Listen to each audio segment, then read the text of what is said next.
Today, we will guide you through the process of connecting and setting up the Solo Mini motor controller. Let's get started with the input and output connections of the Solo Mini. Motor connectors. Power connectors. Analog speed controller gains. Control switch for closed loop or open loop mode. Digital input-output port for additional control operations. USB connector. Communication connector. To make the connections, here's what you'll need. Wires. Use multi-wire insulated cables with a cross-section of 1.5 millimeters squared or 2.5 millimeters squared, depending on the motor's power. Connectors. For Solo Mini power and motor connections, use bootlace ferrules of different sizes. Ensure the bootlace ferrule size matches the wire size. USB cable. One side should be USB, the other micro USB. Make sure the cable includes the data line.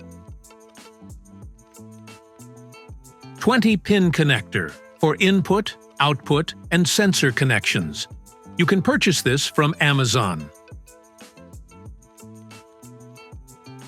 Crimping tools for bootlace ferrules. We recommend the Wi-Fi high-leverage crimp tool. You can also use any similar tools available on RS. Pre-assembled plastic mount with DIN rail mount. We sell this for easy and safe mounting of your Solo Mini. Order it directly from our website. Preparing the cables. Cut and strip a piece of 2.5 millimeters squared wire for power connections. Use the crimping tool to attach bootlace ferrules to each end securely. Ensure the crimping slot matches the size of the connector. Prepare 3 motor cables similarly, one for each phase A, B, C. Setting up the Mini mount. The Solo Mini on a pre-assembled plastic mount with DIN rail mount for stability and safety.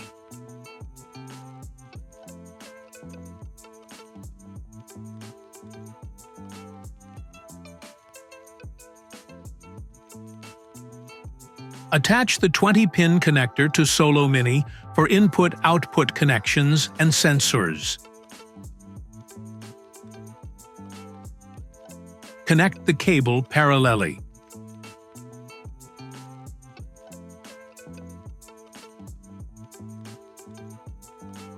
Now connect the motor wires, ensuring A, B, and C are aligned with the controller. In this setup, we use a permanent magnet synchronous motor. For the encoder connection, connect the wires according to the motor's datasheet. Please watch our video for the encoder calibration. Connecting power and USB. Attach the power connectors, red to positive and black to negative. Set the power supply to 36 volts and a current limit of 5 amps. Use the USB cable to connect the controller to your laptop. Running and testing the motor. Double-check the wires are connected properly. Turn on the power supply. Ensure that the blue LED blinks, not the red one. Configuring the controller. To configure the controller, open the Motion Terminal software and ensure the controller is online.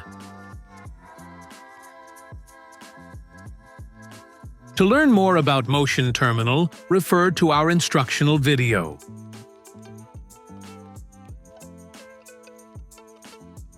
Start the motor in speed mode at 300 revolutions per minute. Use the performance monitor to track current and velocity.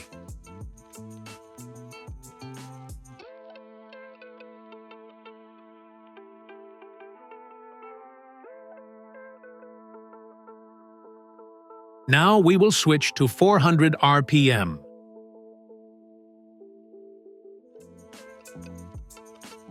and track the performance monitor.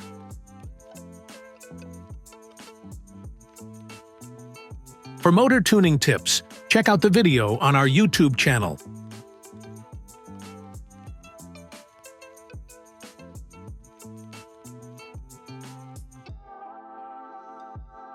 Cover the controller with the enclosure.